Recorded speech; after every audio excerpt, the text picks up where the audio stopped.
Supreme court से योगी सरकार और उत्तर प्रदेश पुलिस को एक बड़ा झटका लगा है, जिस केस को लेकर उत्तर प्रदेश सरकार योगी सरकार की पूरी तरह से साख जो है वो दांव पर लगी थी। जिस तरह से बार बार अपोज किया जा रहा था सिद्दीक कप्पन की जमानत का, और जिस तरह से उसको आतंकी घोषित करने की कोशिश की जा रही थी उत्तर प्रदेश सरकार के जरिए, उसको एक बड़ा झटका लगा। आज सुप्रीम कोर्ट ने 2 साल बाद सिद्दीक कप्पन, पत्रकार सिद्दीक कप्पन को कुछ शर्तों के साथ जमानत दे दी है। 2 शर्तें जमानत में लगाई गई हैं कि 6 हफ्ते तक सिद्दीक कप्पन दिल्ली में रहेंगे और 6 हफ्ते के बाद जब वो अपने आबाई गांव केरल पहुंचेंगे तो वहां पर लोकल थाने में, स्थानीय थाने में हर हफ्ते अपनी उपस्थिति दर्ज कराएंगे, यानी वहां जाकर के ये बताएंगे कि मैं अपने इस इलाके में हूं। इस तरह की कई बार शर्तें कोर्ट के जरिए कुछ दिनों के लिए लगाई जाती हैं जब कोई मामला काफी संगीन होता है। केरल के पत्रकार सिद्दीक कप्पन को 2 साल बाद सुप्रीम कोर्ट से आखिरकार जमानत मिल गई है। उन्हें यूपी पुलिस ने 2020 में गिरफ्तार किया था। तब से लेकर अब तक उनकी जमानत याचिकाएं कई आधार पर लगातार खारिज की जाती रही हैं। कप्पन पर हाथरस बलात्कार मामले के संबंध में गैरकानूनी गतिविधि रोकथाम अधिनियम यूएपीए के तहत मामला दर्ज किया गया था। लाइव लॉ की रिपोर्ट के अनुसार अदालत ने उन्हें अगले 6 सप्ताह के लिए दिल्ली में रहने के लिए कहा है और उसके बाद उन्हें इस शर्त पर केरल वापस जाने की अनुमति दी है कि वे हर हफ्ते स्थानीय पुलिस स्टेशन में उपस्थिति दर्ज कराने जाया करेंगे। इस मामले की सुनवाई भारत के मुख्य न्यायाधीश यूयू ललित और न्यायमूर्ति एस रविंदर भट्ट ने की है। कप्पन को अक्टूबर 2020 में एक दलित महिला की हत्या के बाद हाथरस जाते समय गिरफ्तार किया गया था। हाथरस में एक दलित युवती से 4 स्वर्णों ने कथित तौर पर गैंगरेप किया था और उपचार के दौरान उसकी मौत हो गई थी। इस पर विवाद तब और बढ़ गया था जब प्रशासन के कथित रूप से अभिभावकों को सहमति के बिना ही लड़की का अंतिम संस्कार कर दिया गया था। इसको लेकर प्रशासन की काफी आलोचना हुई थी। इसके बाद पुलिस ने कहा कि उसने 4 लोगों को मथुरा से पीएफआई के साथ कथित जुड़ाव के आरोप में गिरफ्तार किया और चारों की पहचान केरल के मालप्पुरम के सिद्दीक कप्पन, उत्तर प्रदेश के मुजफ्फरनगर के अतीकुर रहमान, बहराइच के मसूद अहमद और रामपुर के आलम के तौर पर हुई। हाथरस की उस घटना ने पूरे देश को झंझोर कर रख दिया था। इस मामले में यूपी सरकार की किरकिरी हुई थी।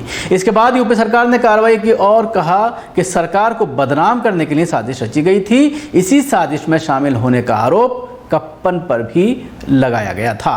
पुलिस ने कहा है कि कप्पन हाथरस में कानून व्यवस्था बिगाड़ने की कोशिश कर रहे थे। उन्होंने ये भी आरोप लगाया कि आरोपियों के popular front of India PFI से संबंध थे। पत्रकार ने कहा कि वो निर्दोष है और उन्हें फंसाया जा रहा है। कप्पन की गिरफ्तारी के करीब 1 साल बाद इस मामले में उत्तर प्रदेश पुलिस ने चार्जशीट दाखिल की थी।